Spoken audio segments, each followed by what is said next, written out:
ఈ కేసులో మరింత బలంగా చెప్తున్నారు ఎఫ్ఎస్ఎల్ రిపోర్ట్ అని. ఎఫ్ఎస్ఎల్ రిపోర్ట్లో అంశాలను మనం కోర్టుకి ఎఫ్ఎస్ఎల్ రిపోర్ట్ ఏదంటే వీడియో ఆడియో టేప్స్ అంటే ఏసీబీ వాళ్ళు ట్రాప్ చేశారు.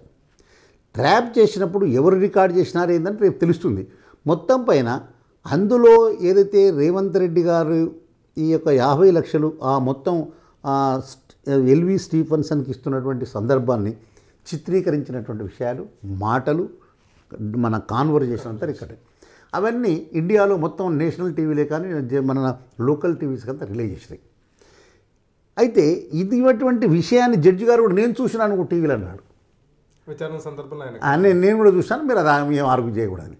మరి చూసిన తర్వాత ఆర్గ్యూ చేయొద్దంటే మళ్ళీ అతనికి ఇంత సీరియస్నెస్ అని చూసినాక తెలిసినాక కూడా ఆ కేసు అట్లా జరిగిందని తెలిసిన తర్వాత ఇంకా ఇన్వెస్టిగేషన్ అంశాలు అవసరం ఉన్న తర్వాత లేదు ఆ 30 రోజులు అయిపోయింది నేను బెయిల్ ఇస్తున్నానంటే దానికి వాస్తవంగా ఆ బెయిల్ ఆర్డర్ కరెక్ట్ కాదేమో నేను అనుకుంటాను. యాక్చువల్గా ఎఫ్ఎస్ఎల్ రిపోర్ట్ ప్రాథమిక రిపోర్ట్లో ఏముంది సార్? ఇంకా అది నేను చూడలేదు, నాకు అందలేదు. రేపు సుప్రీంకోర్టుకి వెళ్ళబోతున్నారు ఏంటి తదుపరి? ప్రభుత్వం నిర్ణయం చేస్తే సుప్రీంకోర్టు పోవాలని. సుప్రీంకోర్టులో అడిషనల్గా మీరు ఏం లేదు, అడిషనల్గా ఉన్న రికార్డు మేము హైకోర్టులో ఈ విధంగా చెప్పినాం. ఈ బెయిల్ ఇంకా ఇన్వెస్టిగేషన్ పూర్తి కాలేదు, ఇంకా ఇన్వెస్టిగేషన్ కావాల్సి ఉన్నది. తర్వాత ఇన్వెస్టిగేషన్ కంప్లీట్ అయినాక ఛార్జ్ షీట్ వేసినాక అప్పుడు బెయిల్ ఇవ్వడానికి అనేక రకాల కేసులు సుప్రీంకోర్టు లే డౌన్ చేసింది. ఇప్పుడు ఈ విధంగా బెయిల్ ఇవ్వడం కరెక్ట్ కాదని సుప్రీంకోర్టులో మళ్ళీ ప్రభుత్వం తరఫున న్యాయవాదులు ఎవరైనా పడితే అక్కడ చెప్పాల్సింది. సుప్రీంకోర్టు వల్ల అనేక రకాల కేసుల్లో బెయిల్ విషయాలు ఎన్నో రకాల జడ్జిమెంట్లు చెప్పిన కేసులు ఉన్నాయి. డ్యూ కోర్టు ఇచ్చిన బెయిల్ని కూడా రద్దు చేస్తే మళ్ళీ వెనక్కి రద్దు చేస్తే సుప్రీంకోర్టు చేస్తే వాళ్ళకి ఇంకా ఇన్వెస్టిగేషన్కి అవైలబుల్ ఉండండి. ఇంకా మేము 1 మంత్ టైం ఇస్తాం, 2 నెలల టైం ఇస్తాం, 3 నెలల టైం ఇస్తాం. ఆ ఛార్జ్ షీట్ వేసినాక మరి మీరు బెయిల్ వేసుకోండి, లేకుంటే కింది కోర్టు ఇచ్చిన ఆర్డర్ కరెక్ట్ అని అనుకోవచ్చు. ఈ విధంగా ఏముంటుందో తెలియదు కానీ బట్ ఏసీబీ డిపార్ట్మెంట్ వాళ్ళకి సుప్రీంకోర్టు పోవాలి. ఇన్వెస్టిగేషన్ కాదు, కేసు ప్రోగ్రెస్ కాదనేటువంటి దృక్పథంలో ఉన్నారు. అంటే కేసు ప్రోగ్రెస్లో కాస్త నెమ్మదించింది, నెమ్మదించలే. ఎట్లా అంటే ఎఫ్ఎస్ఎల్ రిపోర్ట్ రాలే ఒకటి. రెండోది అక్యూజ్ నెంబర్ 4 జెరూసలం ముత్తయ్య అనేటువంటి వాడు ఇంకా వీళ్ళకి అందుబాటులో లేడు, అతని మధ్య స్టే ఆఫ్ అరెస్ట్ తీసుకున్నాడు. మూడవది ఇక్కడ 2 కేసులు, ఒకటి క్వాష్ ప్రొసీడింగ్, ఈ కేసునే క్వాషే చేయాలని జెరూసలం ముత్తయ్య అబ్స్కాండింగ్లో ఉండి కేసు వేసినాడు. జరుగుతుండగా అతను స్టే ఆఫ్ అరెస్ట్ తీసుకున్నాడు. ఇంకొక పక్క వీళ్ళు బెయిల్ అప్లికేషన్ వేసి వారం 10 రోజుల నుంచి బెయిల్ అప్లికేషన్. ఈ పరిస్థితుల పట్ల ఈ ఏసీబీ అధికారులు 2 కోట్లకు ఈ యొక్క లాయర్స్కు వీళ్ళు ఇన్ఫర్మేషన్ అందించడం ఇంకా వీళ్ళు ఏమిటి అనే పరిస్థితులే ఉన్నారు. పైగా పోయి ఈరోజు నిన్న క్రిమినల్ కోర్టు అడగా మాకు ఇంకా కొంత టైం కావాలి, వాళ్ళని ఇంకా మీరు ఇవ్వండి. క్రిమినల్ కోర్టు 13 రోజులు 10 రోజులు వాళ్ళకి టైం ఇచ్చింది. ఇంకా 13 ఈ వచ్చే నెల 13వ తారీఖు వరకు ఇచ్చింది. ఇవాళ హైకోర్టు బెయిల్ ఇచ్చింది. హైకోర్టు బెయిల్ ఇచ్చిన తర్వాత ఇంకేమో వాళ్ళు బయటపడి ఏ విధంగా దీన్ని అది చేయాలి అనేటువంటి పరిస్థితి ఉంటుంది. అట్లా ఆ విధంగా ఇటువంటి పరిస్థితుల్లో హైకోర్టు ఇంకొక కొద్ది రోజులతో ఆగినాక ఇంకా టైం ఇచ్చి ఇన్వెస్టిగేషన్కు సహకరించడానికి వాళ్ళకి ఏదైనా కండిషన్స్ పెట్టేది పరిస్థితి ఉండే. కానీ ఇప్పుడు బయటకు వచ్చిన తర్వాత సుప్రీంకోర్టుకి ఇదే చెప్పబోతున్నారు. సుప్రీంకోర్టులో డీటెయిల్గా మేము హైకోర్టులో ఏం చెప్పిందో, కౌంటర్లో ఏం చెప్పింది పరిస్థితి. ఒకటి సుప్రీంకోర్టులో చెప్పేటువంటి ప్రధానమైన విషయం ఇన్వెస్టిగేషన్ పూర్తి కాలేదు, కాల్ డాటా మేము అనలైజ్ చేయలేదు, ఎఫ్ఎస్ఎల్ రిపోర్ట్ రాలేదు. రెండోది వాల్యూమరస్ డాక్యుమెంటరీ ఎవిడెన్స్ మాకు వస్తుంది.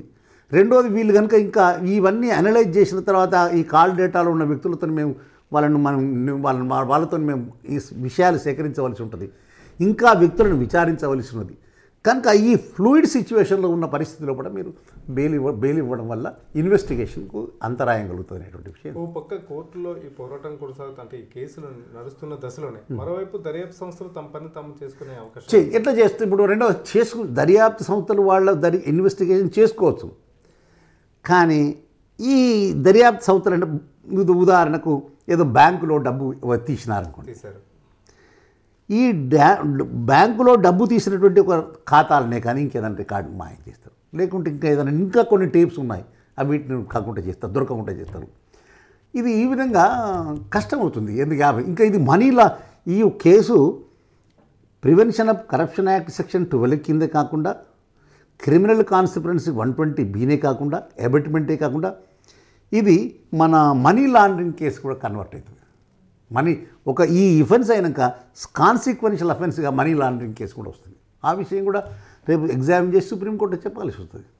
తర్వాత ఇక్కడ ఛార్జ్ షీట్ వేసేటప్పుడు ఆ మెటీరియల్ని బట్టి ఇదొక అఫెన్స్ కూడా చేర్చాల్సిన అవసరం వస్తుందేమో అని నేను అనుకుంటాను. కనుక ఇన్వెస్టిగేషన్ ఎంత దొరికినారు. ఇంకా ఈ పరిస్థితిలో లాస్ట్ 10 రోజులు 15 రోజులు వాళ్ళు కోర్టులే సతాయిస్తున్నారు. ఈ రోజుల లోపల ఇప్పుడు బెయిల్ ఇచ్చి ఇంకా ఇన్వెస్టిగేషన్కి ఏం హ్యాంపర్ కాదని కోర్టులు అంటే అది చాలా దాని కేసును చాలా తక్కువ దృష్టిలో చూడడం జరిగిందని నేను. ఈ యొక్క మ్యాగ్నిట్యూడ్ ఆఫ్ ఏ కేసు దీని ఎఫెక్ట్ ఏమున్నది, ఇందులోపట మామూలు వ్యక్తులు ఇన్వాల్వ్ కాలేదు, చాలా పెద్ద వ్యక్తులు ఇన్వాల్వ్ ఉన్నారు, పొలిటికల్ పార్టీస్ ఉన్నాయి, రాష్ట్ర ప్రభుత్వాలు ఇన్వాల్వ్ అయినాయి.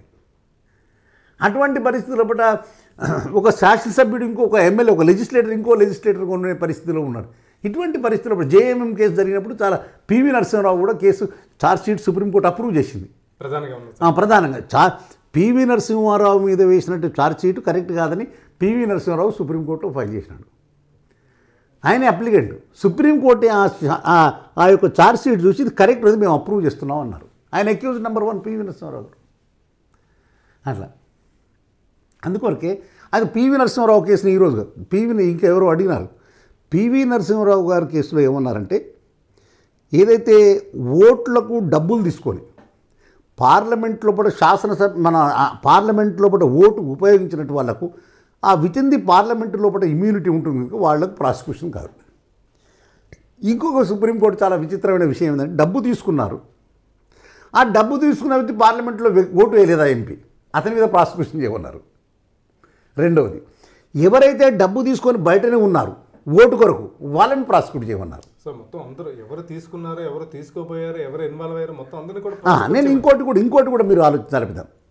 ఇప్పుడు స్టీఫెన్సన్ తెలివికలవాడు, స్టీఫెన్సన్ కొల మర్యాదపూర్వకంగా ఉన్నాడు. ఇవన్నీ బార్గెన్ చూసి ఎందుకయ్యా నేను నామినేట్ ఎమ్మెల్యేను మీ దగ్గర డబ్బు తీసుకోవడం ఏందనే ఉద్దేశంగా ఏదో పోలీస్కి ఇన్ఫామ్ చేసి ఏదో విధంగా ఇదంతా చేశాను. చాలామంది ఈ విషయాలు తెలియకపోవచ్చు. ఇంకా కొంతమంది ఎమ్మెల్యేలను ఇంకా కాంటాక్ట్ చేసి ఉండొచ్చు కదా. కనుక అవన్నీ బయటకు రావాలంటే కొంత ఇన్వెస్టిగేషన్ అది కాదు. ఇందులోపట ఎవరి ప్రమేయం ఎక్కువని బయటకు తెలియడానికి కూడా దానికి ఇన్వెస్టిగేషన్ కావాలి కదా. ఇంకా కొంత అనేక రకాల వ్యక్తులను ఇన్వెస్టిగేట్ చేయాలి కదా. నీవు వాళ్ళకేమవుతుంది, వాళ్ళకి ప్రైమా ఫేసి నీకు అందరు అంటున్నారు మేము చూసాం టీవీలలో జరిగింది నిజమే అయినప్పుడు జరిగింది నిజమే. ఇప్పుడు చాలా విషయాల్లో ఏది మన ఒక ఫోటో చెప్పినట్టుగా చూపించినట్టుగా మాట్లాడింది అందరూ చూసి జరిగింది నిజమే కానీ మళ్ళీ అవసరం లేదు వాళ్ళు బెయిల్ మీద పెడతామంటే అది కరెక్ట్. ఇంకా ఒకసారి టైం ఇచ్చి మీ యొక్క ఇన్వెస్టిగేషన్ ప్రోగ్రెస్ ఎంతవరకు అయింది, ఇంత టైం ఇచ్చినా మీరు ఏం చేయలేదు, ఇక చేయబోరు, వాళ్ళకి ఇండివిజువల్ లిబర్టీ విషయం అప్పుడు బెయిల్ ఇచ్చిన అది. కానీ ఆల్ ఇంపార్టెంట్ కేసులో సుప్రీంకోర్టులో యునానిమస్ వ్యూ ఉన్నదంటే ఫస్ట్ ఇన్వెస్టిగేషన్, తర్వాత ఛార్జ్షీట్, దెన్ బై. మీరు ఇప్పుడు సుప్రీంకోర్టుకి ఎప్పుడు సార్ ఫైల్ చేసేది ఈ కేసుకి సంబంధించి? ఈ వారం రోజులు చేస్తారు, 5-6 రోజులు చేస్తారు. Thank you sir. ఇది అడ్వకేట్ జనరల్ రామకృష్ణారెడ్డి గారు కోర్టుల కేసుకు సంబంధించి చెప్పిన పూర్తి వివరాలు. సుప్రీంకోర్టును ఆశ్రయిస్తాం, హైకోర్టులో ఏ వివరాలు అయితే పొందుపరిచామో ఆ వివరాలన్నింటినీ కూడా మళ్ళీ సుప్రీంకోర్టు ముందు నివేదిస్తాం. గతంలో సుప్రీంకోర్టు ఇచ్చిన అన్ని తీర్పులు జడ్జిమెంట్లు కూడా మరోసారి పునరుద్ఘాటించి ఈ బెయిల్ని రద్దు చేయమని గట్టిగా కోరుతామని చెప్తున్నారు. కెమెరామెన్ రంగనాయకులతో శ్రీహరి.